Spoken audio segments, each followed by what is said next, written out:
¿Qué notas en el siguiente video? Sí, un hielo que está en reposo a pesar de que el plato con agua en el que se encuentra se está moviendo.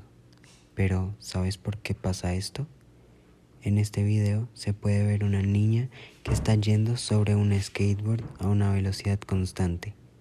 Y estos dos ejemplos son la inercia, en otras palabras, la primera ley de Newton.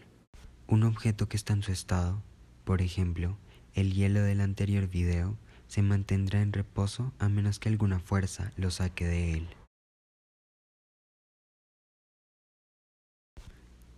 Por otro lado, un cuerpo que se encuentra en estado de movimiento se mantendrá en este estado a menos que una fuerza se interponga ante él.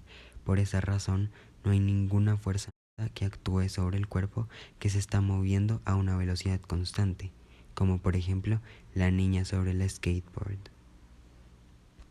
¿Qué pensaba Aristóteles sobre los cuerpos en movimiento? Entonces, Aristóteles implantó que los cuerpos que son más pesados caerán a la superficie más rápido que los cuerpos más livianos. Esta idea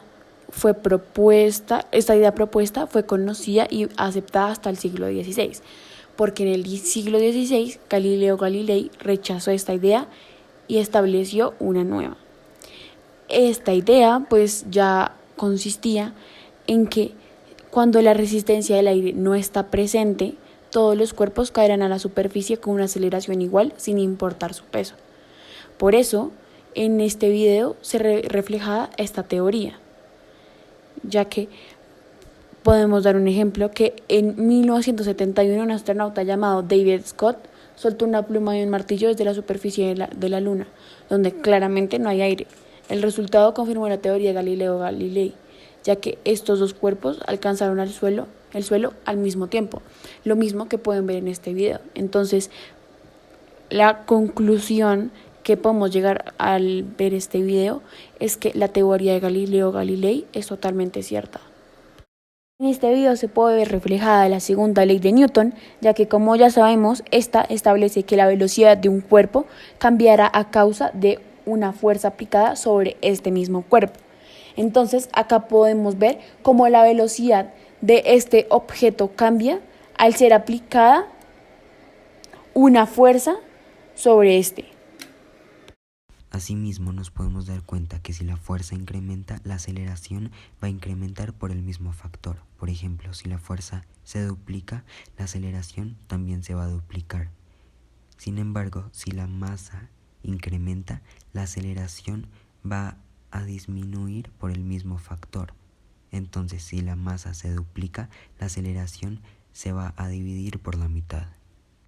En esta foto se puede reflejar la tercera ley de Newton, ya que, como sabemos, esta consiste en que cuando una fuerza es ejercida en un determinado cuerpo, se ejercerá una igual en el sentido contrario. Así que aquí podemos ver cómo dos personas están ejerciendo la misma cantidad de fuerza de cada lado y por eso la cuerda no se va para ningún lado determinado, más para la derecha o más para la izquierda. Para poder entender este problema bien y poder analizarlo, lo traducimos a español para que la explicación sea mucho mejor. Entonces dice así: para iniciar una avalancha en la ladera de una montaña se dispara un proyectil de artillería con una velocidad inicial de 300 metros por segundo a 55 grados sobre la horizontal. Explota en la ladera de la montaña 42 segundos después de disparar. ¿Cuáles son las coordenadas de X y de Y del proyectil donde explota en relación con su punto de disparo? Para poder analizar este problema, empezando para analizar el problema, tendríamos que encontrar los valores que nos daba. Entonces, son los siguientes. El problema nos daba la posición inicial en ambos casos, tanto en Y como en X, que en este caso sería 0 metros. Al mismo tiempo nos daba el tiempo, que en este caso sería 42 segundos en X y en Y también. Y después también de analizarlo en grupo, nos dimos cuenta que la aceleración en el caso de X sería 0 metros por segundo al cuadrado, ya que la velocidad en este caso de problema, que sería un proyectil de artillería, siempre va a ser constante, lo cual significa que no hay una aceleración. Y la aceleración en Y sería menos 10 metros por segundo al cuadrado, que es, como ya sabemos, es la fuerza de gravedad. Al mismo tiempo, nos dimos cuenta que para poder sacar la velocidad inicial de X y de Y, debíamos usar la fórmula del seno y del coseno, refiriéndonos a que el problema nos dice que la velocidad inicial es de 300 metros por segundo, pero nosotros necesitamos saber la de X y la de Y, así que como dije anteriormente, usamos el seno y el coseno. En este caso hicimos un tipo de dibujo para poder guiarnos, para poder saber cuál era el lado opuesto y cuál era el lado adyacente. Entonces, el cateto opuesto y el cateto adyacente.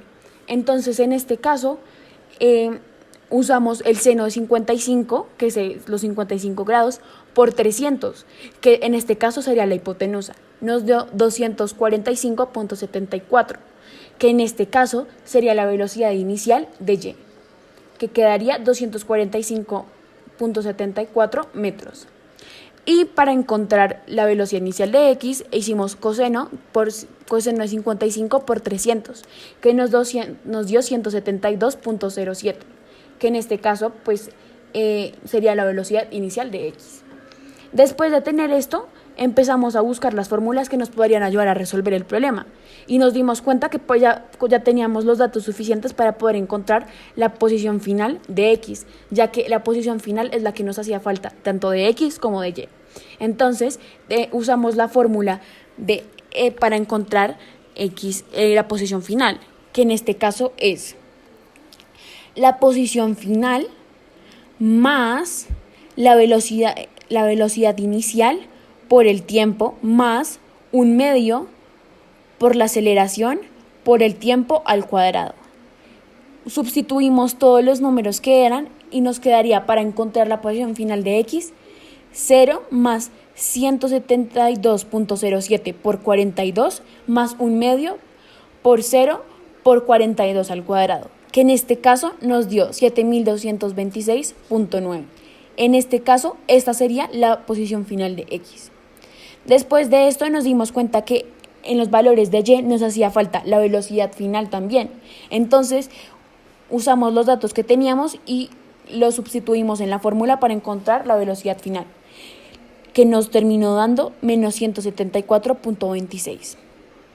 Al tener todos los valores completos, nos dimos cuenta que ya podíamos usar la fórmula de la posición final para encontrar la de Y. Entonces, sustituimos los números que ya teníamos para poder completar esta fórmula y nos terminó dando 1501.08. Así que en este caso, la pregunta final del problema es: ¿cuáles son las coordenadas de X y Y del proyectil donde explota en su relación con su punto de disparo? Entonces, en este caso, las coordenadas de X serían 7226.9 a los 42 segundos, o sea, en este caso sería 7226.9 metros a los 42 segundos. Y en Y sería 1501.08 metros a los 42 segundos. Y así fue como pudimos resolver este problema.